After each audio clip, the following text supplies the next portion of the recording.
En 3, 2, Q. No.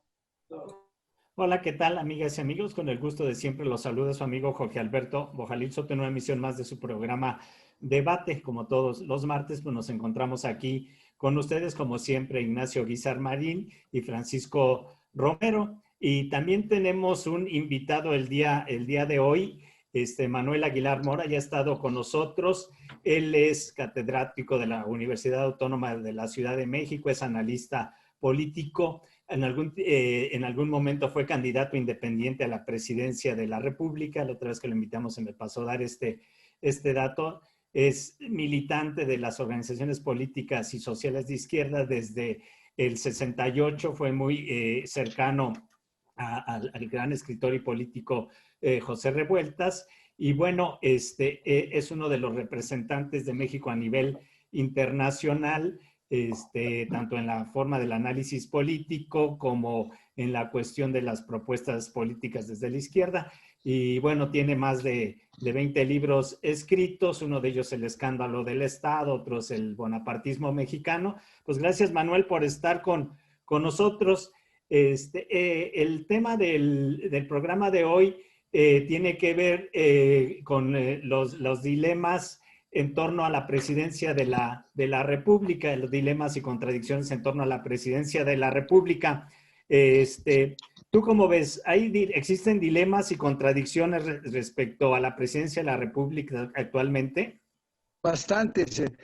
Mira, creo que lo que ha sucedido en los últimos días, sobre todo el acontecimiento más espectacular que ha sido comentado por toda la media de comunicaciones de la red y de la esfera tradicional de papel y de radio y de televisión, es la decisión de la consulta popular, la consulta que el presidente López Obrador propuso a la Suprema Corte de Justicia de hacer una consulta popular para que se vea si se procesa, si se considera que son reos para ser procesados, ser puestos bajo la justicia a los expresidentes, a los 5 expresidentes que han estado en el poder desde Salinas de Gortari, Zedillo, Fox, Calderón y Peña Nieto. Esta decisión muestra claramente que hay una gran división en la élite del poder, una gran división que no sabemos hasta qué punto es tan profunda que puede conducir a choques más fuertes de los que hemos visto. Creo que, sin embargo, la situación en la que está sentado López Obrador es la de un volcán que desde hace 2 años espera resultados para que su erupción no se siga controlando. Un volcán que quiere un régimen político nuevo. Un volcán que 32 millones de personas dijeron ya basta del PRIAN, queremos algo nuevo. Y están esperando que López Obrador entregue la mercancía que les prometió en su campaña tan exitosa. Ningún hombre en México en la historia había tenido tanta popularidad, tanto éxito, había estado sustentado en tanto apoyo popular como se demostró ese domingo de julio de 2018, ese primer domingo de julio de 2018, en que, bueno, sí. Entonces, el hecho es que después de 2 años de poder, porque de hecho el 1 de julio de 2018 llegó al poder López Obrador, a pesar que no era presidente, era candidato a presidente victorioso, y ya tenía el poder. Así que lleva 2 años y en diciembre cumplirá 2 años como presidente ya en funciones. Entonces, ese afán de un nuevo régimen político no llega todavía. Y todavía mucha gente lo sigue esperando. Pero después de las extraordinarias, miserables situaciones en las que ha tenido que bregar este presidente en sus primeros 2 años, primero el problema de la violencia que no ha disminuido Y precisamente ustedes en Guanajuato lo pueden entender perfectamente porque es uno de los estados más violentos, precisamente durante este régimen de López Obrador.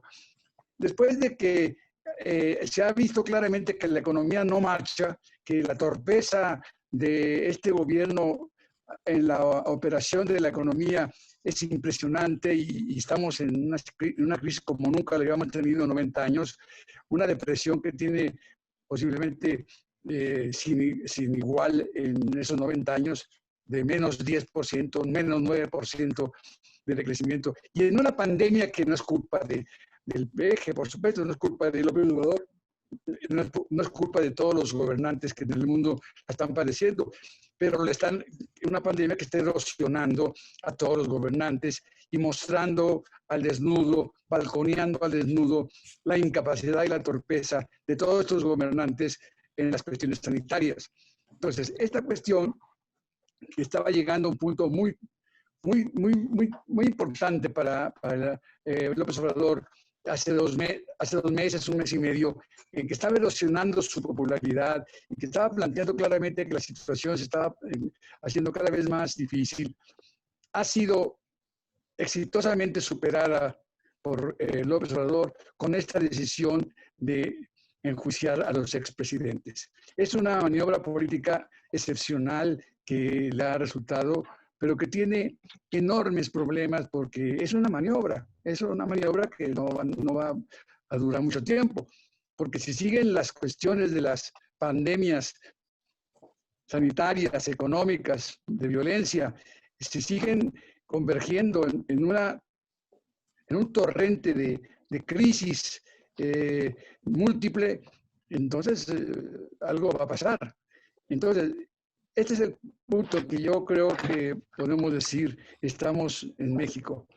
Ya no existe el viejo régimen, o ya no se puede considerar que estamos en el PRIAN, porque es evidente que el PRI y el PAN ya no existen como fuerzas políticas mayores, pero todavía no hay un régimen. Ya no y todavía no. Ya no existe el viejo régimen, pero todavía no se ve el nuevo régimen. Esa es la situación en que estamos ahorita. Y Jorge, si quieres, como introducción de mi alegato, de mi argumentación, la podríamos dejar allí para que podamos hacer la interlocución con los otros compañeros, con Francisco, que hace mucho que no veía, que me agrada mucho verlo, y con el otro compañero que no conozco, pero que qué bueno que está aquí con nosotros. Así le dejaría aquí, Jorge, y ¿qué te parece si me callo para que los compañeros hablen y empiece el debate? Gracias, Manuel. Francisco, bueno, ha tocado Manuel algunos de los puntos de la economía, ha tocado la situación de toda esta cuestión del enjuiciamiento a los gobernantes y cuáles son la problemática que se empieza a vislumbrar para López Obrador y qué resultados tiene por el momento. Hay otros puntos, las mujeres, hay otros puntos, Ayotzinapa, etcétera, que también están cuestionándolo fuertemente. No sé tú cómo lo veas, Francisco. No, mira, buenas tardes, Manuel. Igualmente, me da muchísimo gusto encontrarnos contigo en este espacio. Es un gran placer de discusión política y análisis.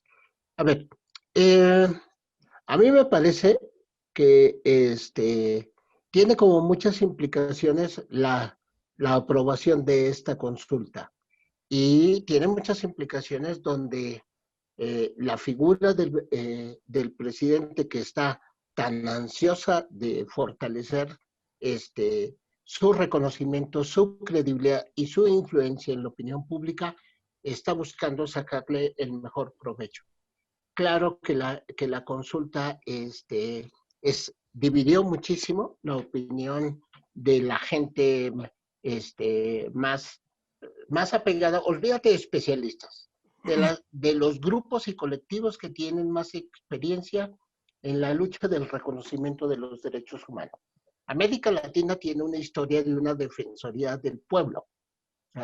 Entonces, no tratemos de ceñir esta discusión en el marco de los especialistas, de los académicos o de las instituciones ya de por sí tan barrocas y y tan cerradas como es la Suprema Corte de Justicia.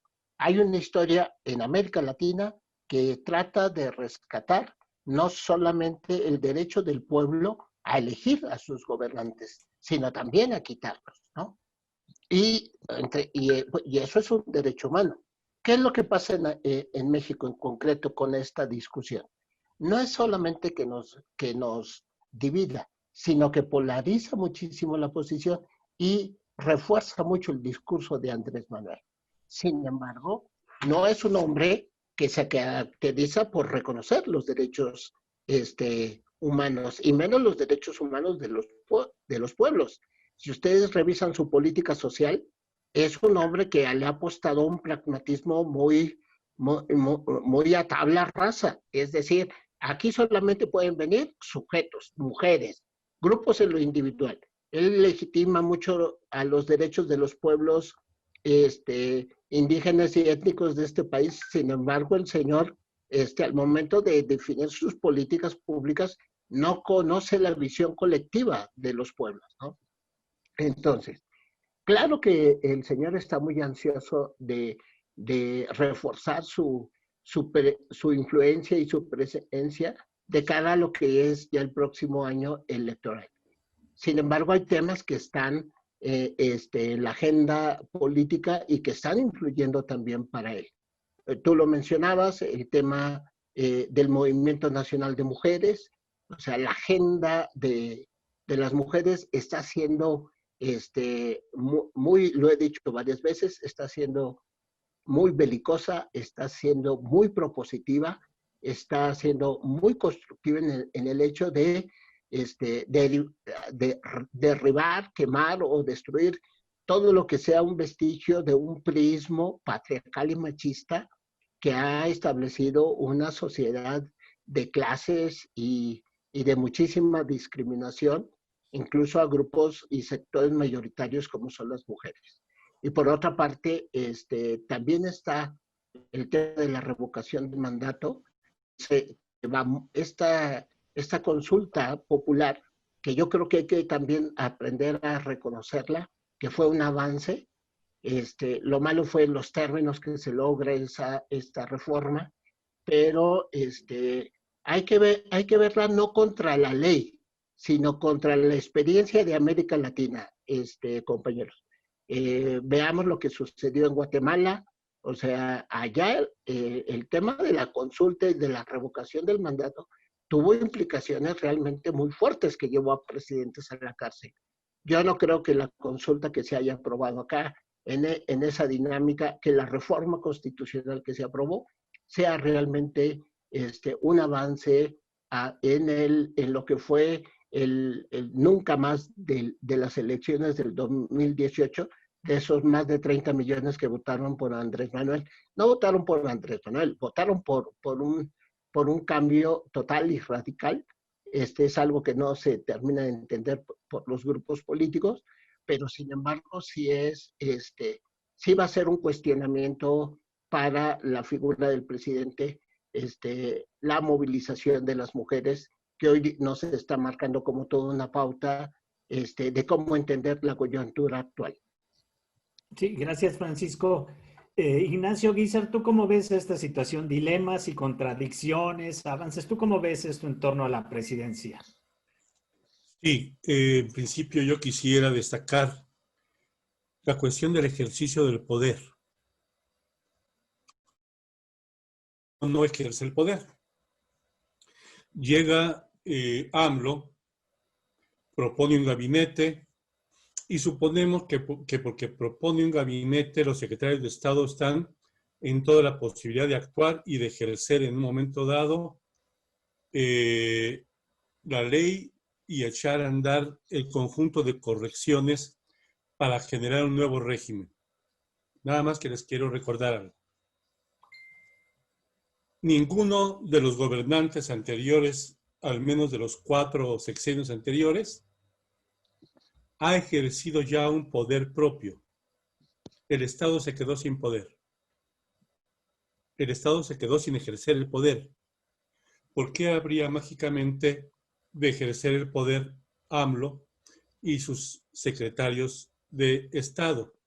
Entre otras cosas, en los años 80 se entrenó a un conjunto de militares para ser precisamente quienes manejaran las secretarías de Estado, independientemente de el que estuviera como secretario de Estado. Entonces, la imagen era el secretario de Estado electo o designado o como fuera, pero sin embargo, para que hubiera un manejo permanente, se tuvo un conjunto de militares entrenados. Yo no sé si es lo que pasó en los 80s, persista ahora, pero me imagino que tenía una visión a futuro. Si eso es así, yo quiero poner un ejemplo. El Poder Judicial no está en manos de AMLO y sería una de las grandes contradicciones y de los dilemas fundamentales. El Poder Judicial quedó bien asegurado por los regímenes anteriores.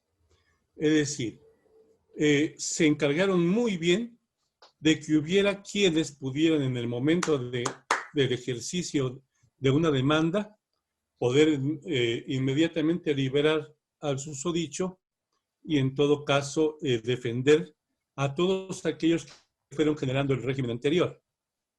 Quien nos dice que en las secretarías de Estado no pasó lo mismo en todas y cada una de los lugares administrativos y cada una de las funciones del gabinete. En ese sentido, me parece que es evidente que la transición a tomar el poder 2 años es nada.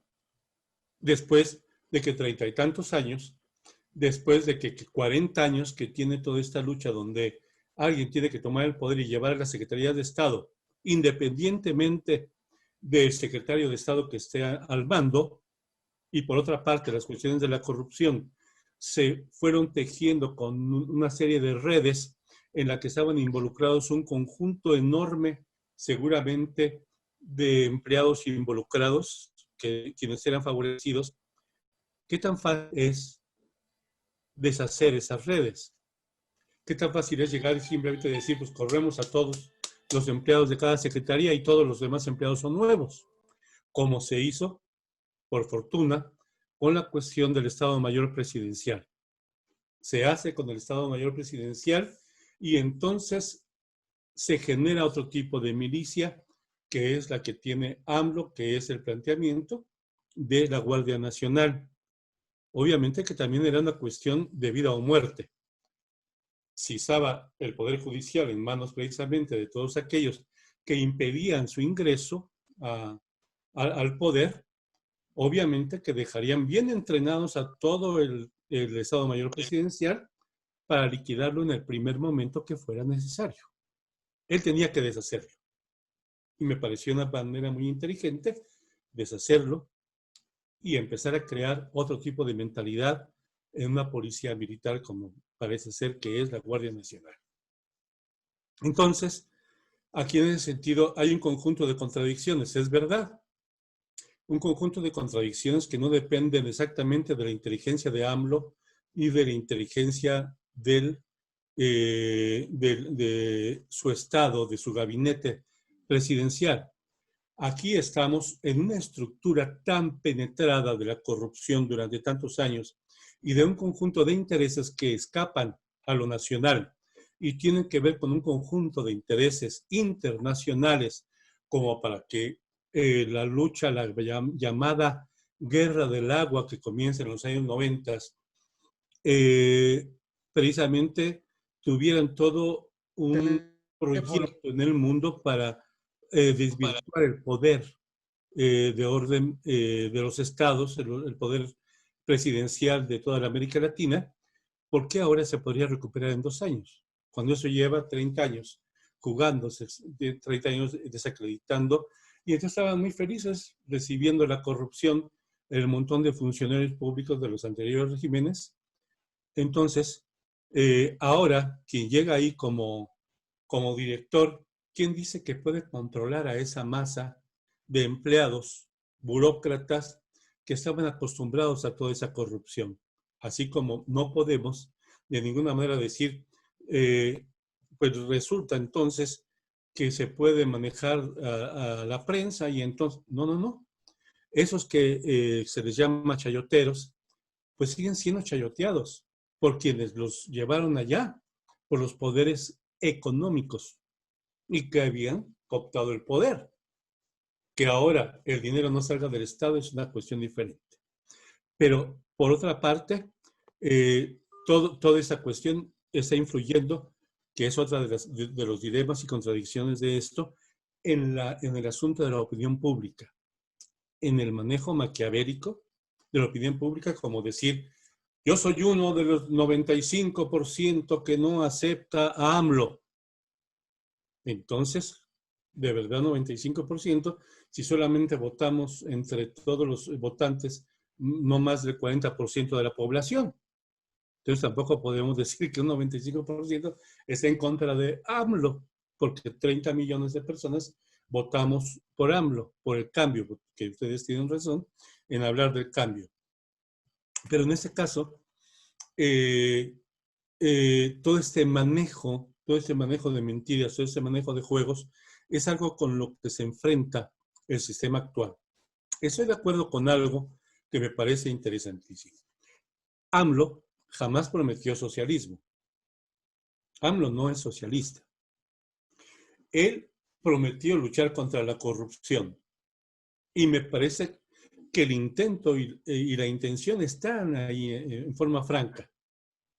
Pero prácticamente se está enfrentando contradictoriamente a una masa totalmente culturizada, porque hicieron una cultura de la corrupción que se resiste al cambio y que dentro del mismo Estado es un poco o muy difícil, a fin de cuentas, cambiarlo en 2 años.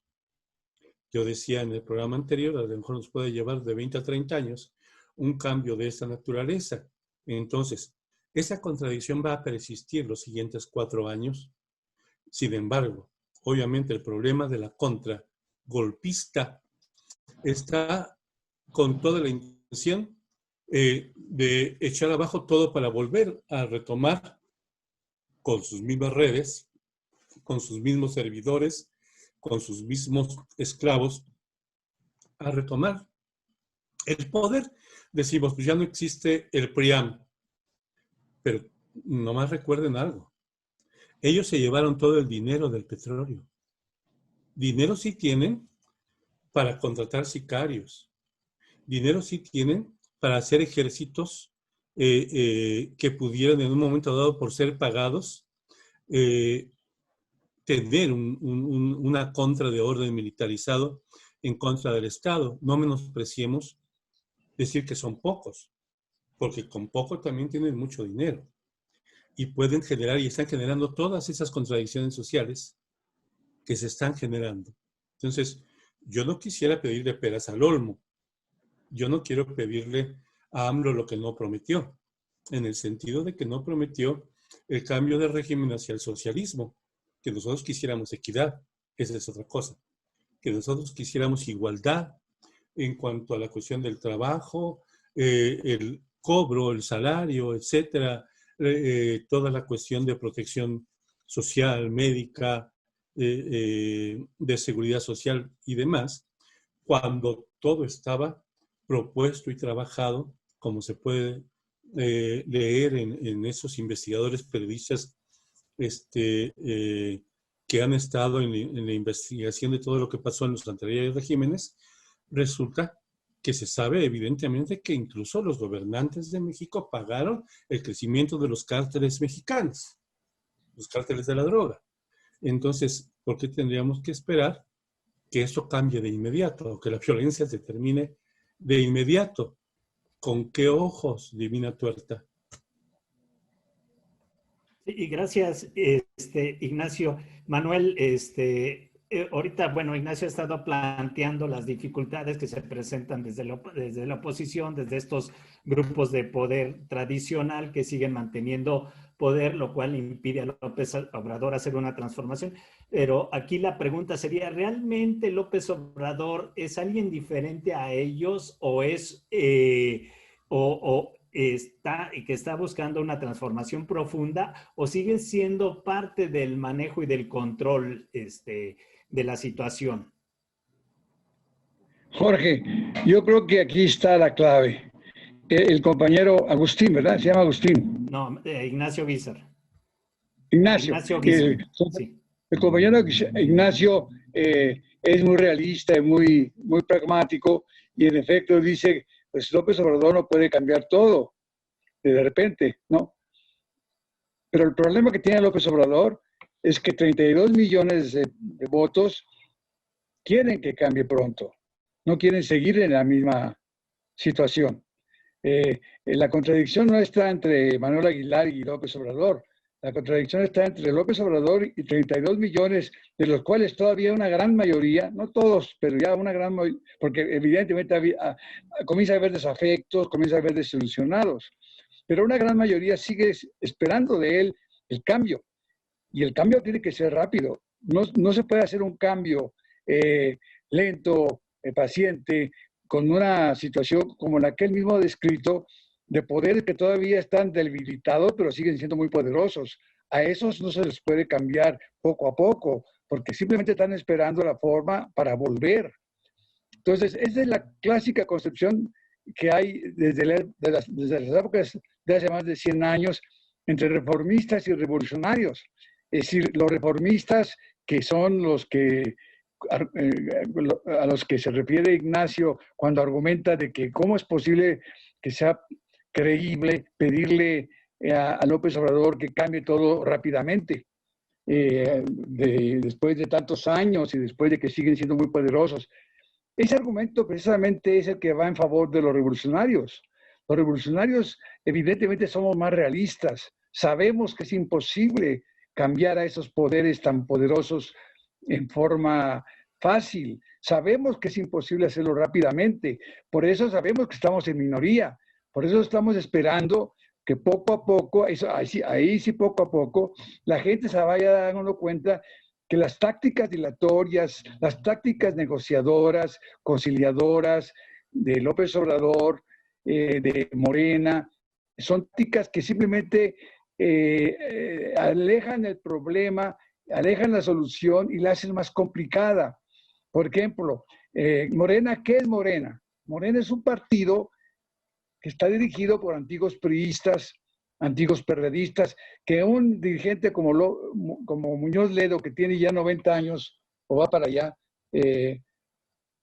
pretende dirigirlo después de que ha dirigido el PRI y al PRD, y quiere que su nombre entre en el récord Guinness de que es uno de los pocos, el único representante político que ha sido dirigente y presidente de 3 partidos en su vida. ¿Y quién es Monreal? ¿Y quién es el otro que quiere ser presidente, que está junto con Juan González, que está vinculado directamente con Ebrard? Son gentes que están ya gastadas, que son gentes del viejo régimen. Como dice Jorge Bojalil, López Obrador no es un revolucionario, no es una persona que quiere realmente limpiar el régimen y hacer un nuevo régimen. Quiere conciliar, quiere negociar y quiere un stand-by. Nosotros tenemos una caracterización muy típica de ese tipo de regímenes que Karl Marx y Lenin y Trotsky nos han enseñado a diagnosticar. Son los Bonapartes, son los caudillos populares que se ponen en la cúspide de contradicciones terribles que permiten que ese tipo de hombres puedan arbitrar entre fuerzas que chocan y que no se aniquilan. Cuando yo dije que esa fórmula que permite la existencia de gentes como López Obrador, que vienen del sistema, que fue priista durante su juventud, durante mucho tiempo, que fue después perredista y que fue jefe de gobierno del DF, que es parte del sistema, como dice Jorge Bojalil, más bien es parte del sistema viejo que fundador de un nuevo sistema, que entiende mejor a los priistas y a los perredistas que a las mujeres que están en la calle diciéndole que no entienda al feminismo y al movimiento de las mujeres. El movimiento que dirige López Obrador, si se puede llamar movimiento, porque el Morena, él mismo lo reconoce, es un desbarajuste y no se puede sacar nada de él, y que mientras no pase eso, la derecha se sigue organizando, y después de que cometió la torpeza de decir que si hay una manifestación de 100,000 personas, él renuncia, pues los que están muy dispuestos a que renuncie, luego le tomaron la palabra y quisieron organizar esa manifestación el sábado pasado. Fracasaron porque no reunieron los 100,000, lejos de ello, pero sí son más necios, son más emprendedores y están tratando de organizar la oposición contra López Obrador, y él no está haciendo nada para tratar de evitar que esa derecha se siga empoderando.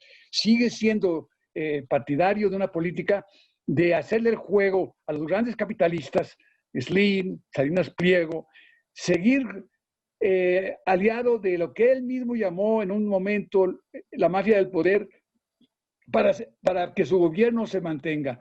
No hay un cambio realmente ni reformista en lo que está haciendo él a nivel económico, a nivel social, a nivel cultural. Al contrario, hay una regresión de lo que está haciendo a nivel económico, a nivel cultural. ¿Por qué? Por lo que de los fideicomisos. Está a punto de desaparecer fideicomisos muy útiles. Por supuesto que hay muchos que deben ser desaparecidos, pero hay unos muy importantes, y él hizo tabla rasa. Y está haciendo tabla rasa también con respecto a otras cosas en la economía. Ha hecho también una torpeza al permitir que López-Gatell siga siendo el que dirija la lucha contra la pandemia. México ya es el 4º lugar en muertos. Ya estamos a punto de superar los 80,000 y vamos para los 100,000 muertos para el año que termina. Como respuesta a lo que dice el compañero Ignacio, es que el reformismo ha demostrado en el siglo XX que cuesta más caro el precio de hacerlo que acudir a movimientos revolucionarios. El reformismo de los alemanes en los años 30, con la socialdemocracia en el poder, que no quiso hacer realmente una cirugía en el capitalismo, trajo a Hitler. El reformismo en Chile, con Allende, que tampoco quiso hacer el cambio en el poder, trajo a Pinochet, que el Allende mismo eligió como jefe del ejército. Y cuando hay triunfos revolucionarios, es cuando realmente los pueblos avanzan. Lo hicieron los bolcheviques en 1817, lo hizo Fidel Castro y el Che Guevara en Cuba, y cuando no se ha hecho esa táctica, el resultado ha sido Bolsonaro en Brasil, el que sucedió al que estaba en Ecuador, se me escapa el nombre, ¿cómo? Correa, sucedido por el que él designó y echó para atrás todas sus reformas. Lo que está pasando en Venezuela, que Chávez dejó a un impresentable como Maduro. Lo que ha pasado en Argentina, que han estado ahí peronistas y radicales compitiendo por el poder y cambiando de poder, y Argentina está en su peor momento. Y seguimos así a nivel mundial. Y los reformistas han fracasado y seguirán fracasando. Y en el caso de López Obrador, ni siquiera es reformista. López Obrador es simplemente un negociador del viejo régimen. No quiere eliminar el viejo régimen, quiere reformarlo. Él lo ha dicho muchas veces, que él ya no quiere hacer un nuevo régimen. Él es profundamente antisocialista, es profundamente antimarxista, es profundamente anticomunista, es profundamente reaccionario en ese aspecto. Es un reformista muy limitado, pero tiene una capacidad demagógica excepcional. Pero como ya les dije en mi primera intervención, con maniobras no se puede dirigir un país que está ardiendo y simplemente el volcán no tiene una erupción más fuerte, porque es capaz López Obrador de mantener todavía cierta hegemonía. Y esto del juicio a los presidentes ha sido una maniobra magistral. Ha dividido inclusive la Suprema Corte, la que parecía invencible, que parecía patéticamente cerrada a todo cambio. Ha dividido la Suprema Corte. Está en una situación muy difícil. ¿Ustedes creen que los cinco expresidentes no van a traer un ejército de abogados, no van a hacer todas las maniobras posibles que la justicia burguesa les permite para que este tipo de proceso a los 5 expresidentes se convierta en un circo y en una situación en que la gente se va a desmoralizar y desengañar de que las tácticas de López Obrador no conducen realmente a lo que la gente quiere? Un nuevo país, pero sin Salinas Pliego, sin Slim, un nuevo país con los trabajadores y los campesinos gobernándolo. Me dirá Ignacio, ¿qué utópico soy? Claro que soy utópico.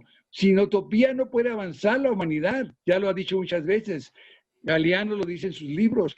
La utopía es lo que permite que la gente avance.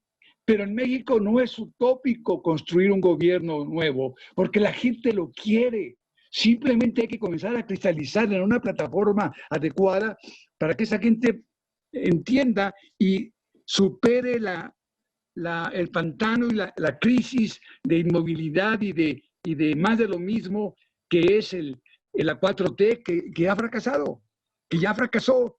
Y lo que está pasando en Morena es un espectáculo deplorable. No sé cuál es la lectura que tenga el compañero Ignacio, pero con ese tipo de partido en donde es posible que un antiguo priista, un veterano priista y perredista como Muñoz Leda o como el otro que también es uno de los competidores más importantes para ser presidente del Morena, que también es otro priista, que fue también candidato a ser jefe de gobierno y que fracasó.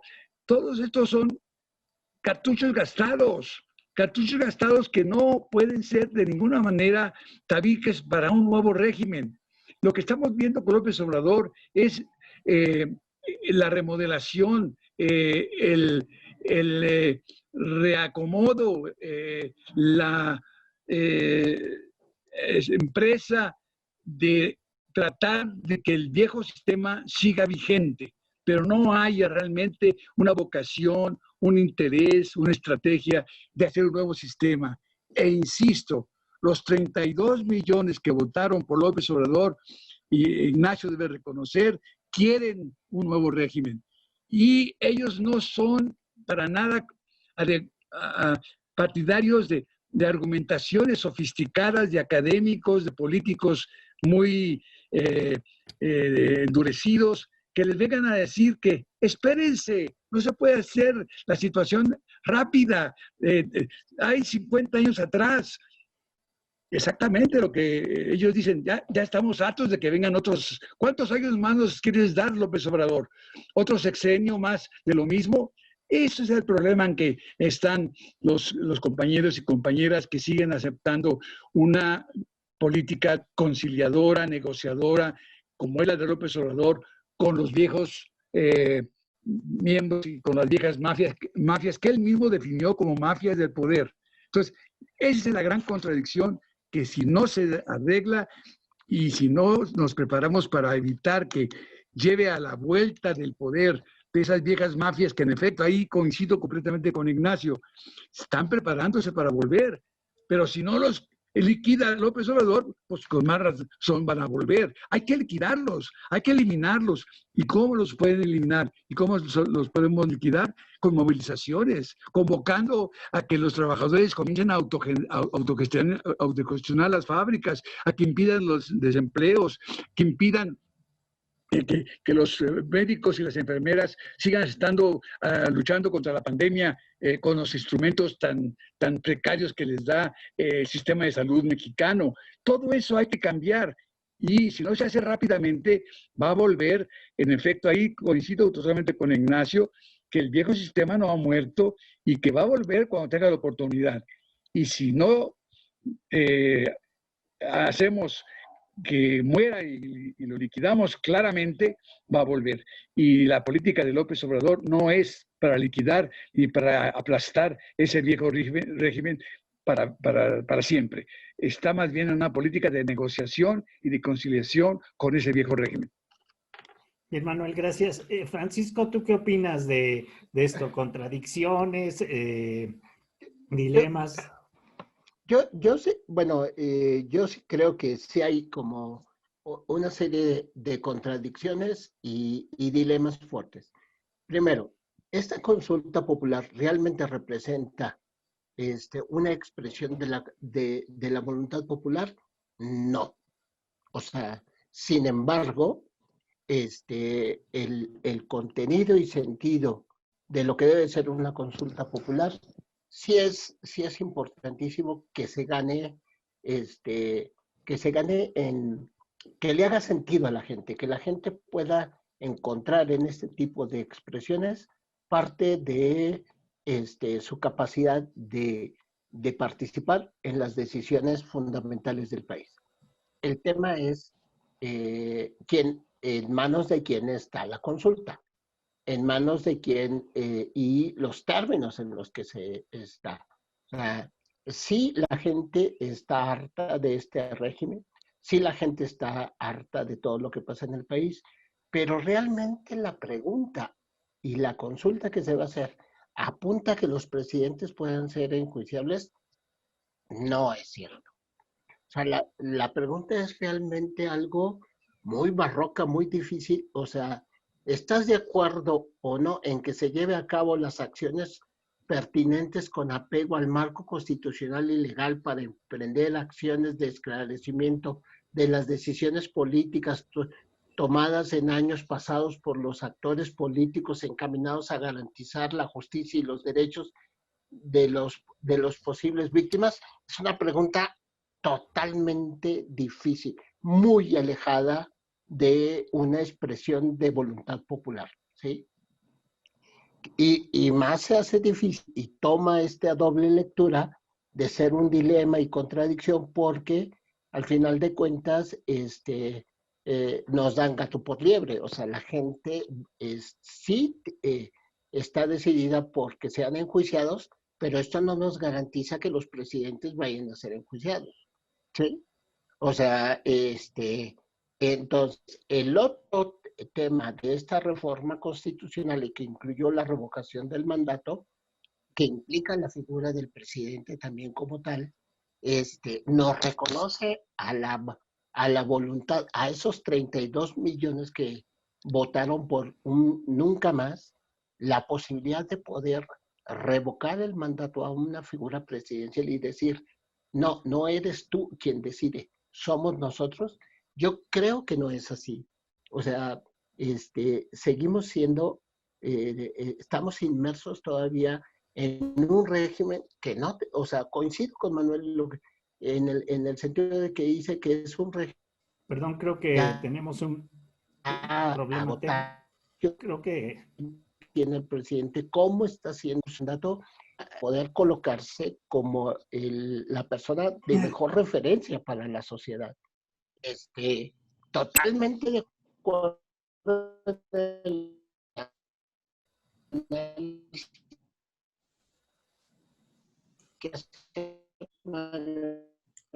sobre lo que pase, sobre sus políticos y expresiones de la gente, de el nunca más, del hartazgo, de qué otros espacios tenemos de decisión, más allá de tomar las fábricas, sumarnos a las movilizaciones, ver cómo el movimiento de mujeres a nivel nacional está planteando toda una serie de tácticas en las cuales nos podríamos sumar cualquier organización política o gente individual.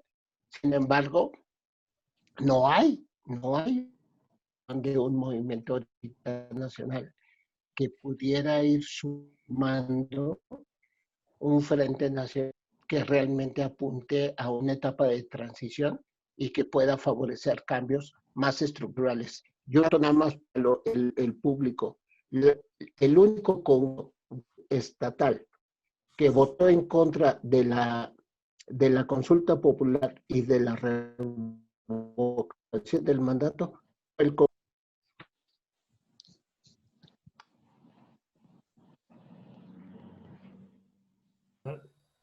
Creo que hay algún problemilla técnico ahí por las cuestiones de internet. No podemos escuchar a Francisco. Entonces,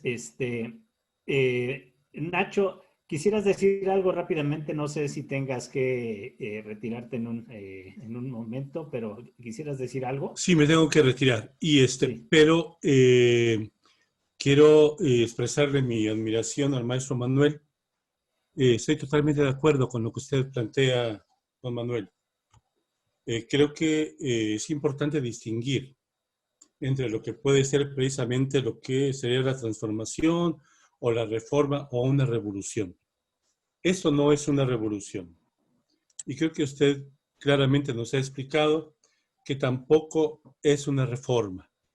Y ya vimos también los resultados de una reforma como la de Juárez, en la que recupera los bienes del pueblo, expropiándoselos a la Iglesia Católica, pero se los entregó exactamente a los industriales norteamericanos.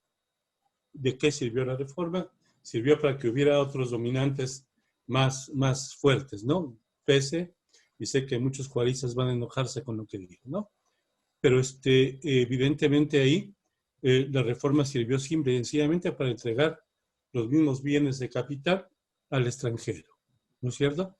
Y pudiera, esto que tampoco es reforma y usted ha llamado remodelación, estoy de acuerdo precisamente que eso puede pasar.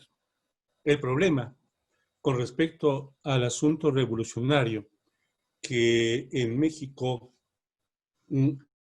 decir, nuestra nueva época de posible revolución comienza el 23 de septiembre del 53 o 55, cuando es el momento de los de Madera de Chihuahua, es decir, evidentemente no floreció. Ha habido intentos e intentos e intentos. Y estadísticamente se hablaba también de la posibilidad de que cada 100 años hay una revolución en México, y yo platicaba en el anterior programa de que me parece que ahora se previnieron muy bien, y entonces dijeron vamos a lanzar una guerra, entre comillas, antinarco, una guerra contra el crimen organizado, y lo que hicieron fue fortalecerlo. Yo nomás recuerdo algunos datos, por decir ahorita nada más recuerdo dos, cuando los maestros de Zitácuaro fueron atacados y demás y muertos en 2 autobuses, dijeron que habían muerto 8, realmente murieron 80 profesores críticos, profesores de vanguardia. Cuando el asunto del 2010 en Apatzingán, el enfrentamiento entre unos y otros bandos, reportaron 7 muertos, cuando en realidad la gente de Apatzingán sabe que fueron exactamente 200 o más de 200. Hablo esto de la contabilidad. Esto para plantear mi hipótesis en el sentido de que se adelantaron y organizaron esta guerra de manera contrainsurgente para matar antes de que se levantaran a los jóvenes indígenas. Y que si esa contabilidad la han hecho siempre, en lugar de 300,000 tenemos que contar a lo mejor 3 millones de muchachos jóvenes que podrían ser potencialmente los revolucionarios de nuestro tiempo. En ese sentido, se adelantó, se produjo una posibilidad de impedir un movimiento revolucionario. Entonces la pregunta, evidentemente acá, entonces no tenemos futuro, no tenemos posibilidades de resolver, y cómo en todo caso podríamos pensar en una cuestión revolucionaria propiamente dicha, si queremos pensarla sin esos revolucionarios que ya desaparecieron del 2006 a la fecha y que siguen desapareciendo. Es decir, ¿qué podríamos hacer? Electoralmente entonces no hay salida. No podríamos hacerlo entonces como un proceso de orden político. Entonces tenemos que reinventar la posibilidad de lograr la equidad.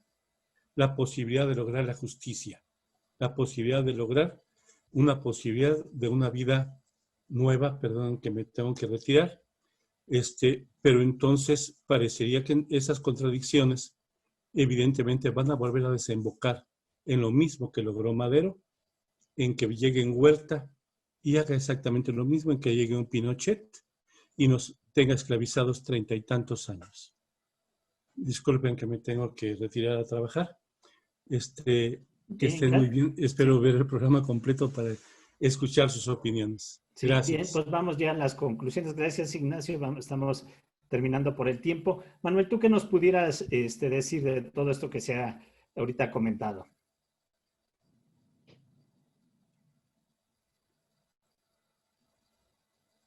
¿Me escuchas, Manuel? Sí. Sí, ¿cómo? ¿Qué me quieres decir algo? Sí, más bien que, ¿cómo podríamos concluir de esto que se está diciendo? Porque el tiempo está avanzando. Sí. Mira, lo que dijo Nacho, finalmente puede ser la conclusión, ¿no? Él dijo que lo que hizo Juárez en su reforma del siglo XIX, después lo que hizo Madero en su reforma, en su revolución de 1910, ha terminado en un desastre. Ambas terminaron en un desastre. También se puede decir lo mismo de la revolución bolchevique. La revolución bolchevique de Lenin y Trotsky no logró sus objetivos y terminó en la instauración de una dictadura tremenda que representó Stalin y que significó la instauración de un régimen terrible, de un despotismo que dejó chico al zarismo. ¿Me oyes, Jorge? Sí, adelante. Se escucha bien. Es que se va la pantalla. Sí, se escucha. ¿Te escuchas bien? Bueno. ¿Te escuchas bien? Sí, entonces, esto que dijo Nacho, que es, por supuesto, totalmente cierto, debe aleccionarnos, pues. Estamos en una situación en la que, en efecto, si fracasa a López Obrador con respecto a su programa de hacer una reforma, digamos, aceptando que pueda hacer una reforma, lo que quiera hacer él del sistema actual, ¿no? Aceptando eso, si va a fracasar, pues entonces puede venir una cosa peor. Ahí coincidimos con Nacho. En lo que no coincidimos es en que Nacho sea escéptico y no acepte que desde ahora tenemos que comenzar a construir una alternativa, y comenzar a construir quiere decir desde abajo, desde prácticamente lo elemental. Hay que comenzar a construir una alternativa revolucionaria, porque si falla López Obrador, lo que puede venir es una vuelta del PRIAN, o de lo que puede ser el sucesor del PRIAN, terrible, peor que el propio PRIAN. Veamos lo que está pasando en Estados Unidos, aprendamos de lo que está pasando en Estados Unidos. Si no se derrota a Trump, pues evidentemente que la siguiente etapa de Estados Unidos va a ser terrible. Y evidentemente si se derrota a Trump y el sucesor de Trump no hace una radical transformación de la situación en Estados Unidos, puede volver otro Trump, no Trump, pero uno parecido y peor que él. Es decir, el problema de reforma y revolución no es un problema de tiempo. El problema de reforma y revolución es un problema de estrategia. Es un problema de construir la estrategia de la victoria revolucionaria desde hoy que es pequeña o muy digamos, difícil de reconocer que hay una alternativa revolucionaria, pero hay que empezar desde ahora, porque si no se empieza desde ahora, pues ¿cuándo va a ser la posibilidad de que exista esa alternativa? Y por supuesto, las lecciones que Nacho ha dicho nos enseñan que en efecto no podemos repetir lo del pasado. La enseñanza del pasado nos dice que la historia es tremenda en sus lecciones. Si no hacemos una verdadera digestión, una verdadera asunción, si no asumimos completamente esas lecciones de la historia, estamos condenados a repetir las tragedias de esa historia. Y el siglo XX ha habido una serie de revoluciones muy exitosas, pero también ha habido una serie de ejemplos de revoluciones no exitosas o de proyectos reformistas fracasados que han conducido a situaciones más terribles de las que querían evitar y querían reformar. Entonces, la conclusión para mí es que definitivamente este régimen de López Obrador es un régimen muy importante porque revela, su surgimiento revela que hay millones de personas, hay millones de mexicanos y mexicanas completamente conscientes de que el régimen pasado ya murió, de que hay que construir un nuevo régimen.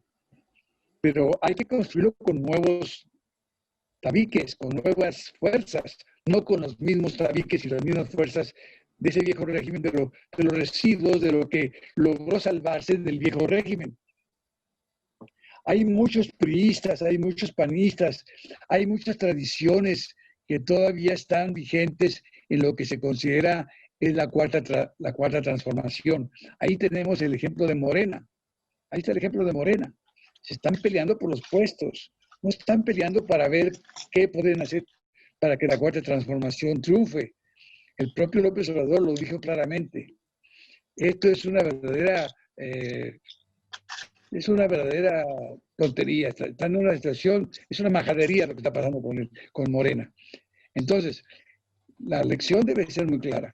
La alternativa tenemos que construirla desde ahora, entendiendo que debe ser una alternativa independiente, no conciliadora, claramente buscando el apoyo popular en una dinámica de autonomía de su organización, autonomía de su acción política, una movilización popular que tienda a buscar que el nuevo régimen no sea capitalista, porque en el fondo el problema es el capitalismo, en el fondo el problema es que el capitalismo es la fuente, el origen de la corrupción, de la explotación, de la opresión, de la represión.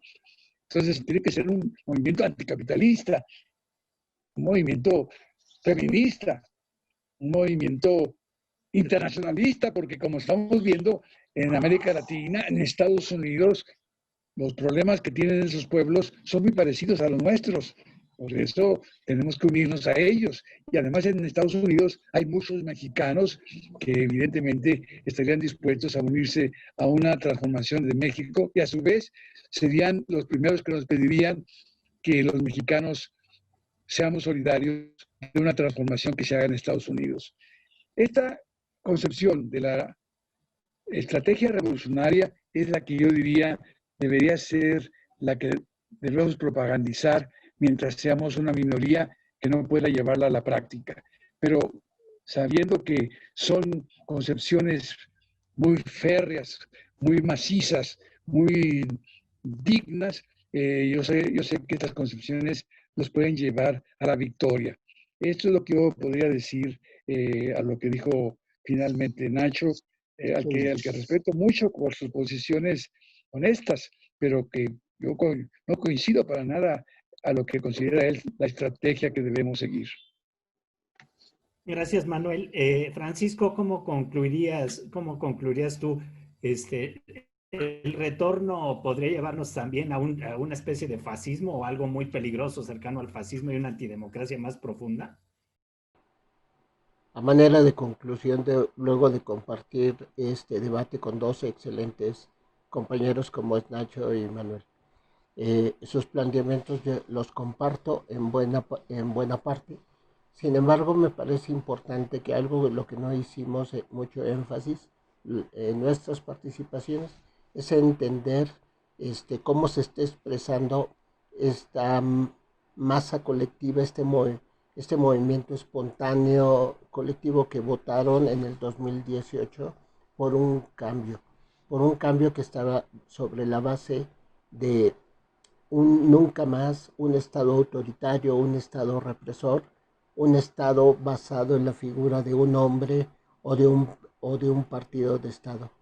Las y los mexicanos que salimos a votar en el 2018 estamos hartos de la figura del presidencialismo autoritario, patriarcal y machista.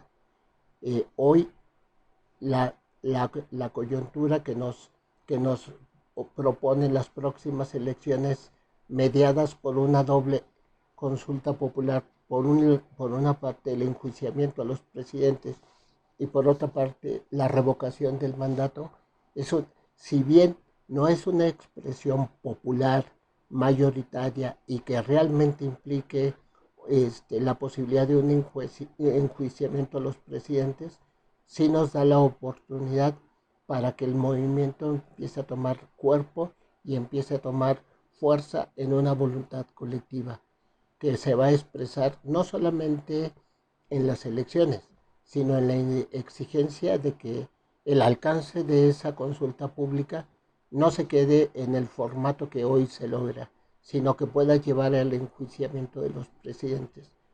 La gente no tiene planteado un tema del perdón. La gente tiene planteado en su memoria política, en su memoria histórica, el nunca más, es decir, la verdad y la justicia. Y esa justicia no se ciñe a una consulta de enjuiciar o no a los presidentes, en revocar o no.